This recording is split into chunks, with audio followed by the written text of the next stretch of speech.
What's up, bro?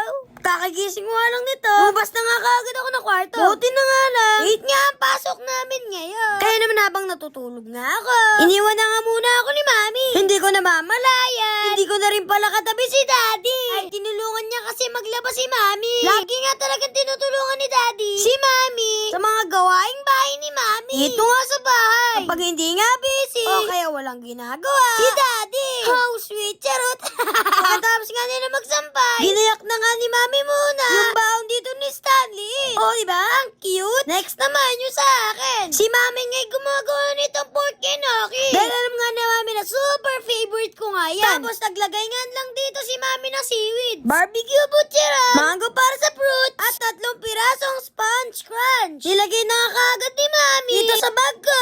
Weird, Yakult. Tapos napaligo at nakagayak na nga ako. Dahil gusto ko na nga pumasok nga niyan. Late na nga ipasok ko nga lang ngayon. Pero mukhang malilate pa nga ako, charot. Sasama nga si Mami. Paghatid sa akin, yun lang. Bye.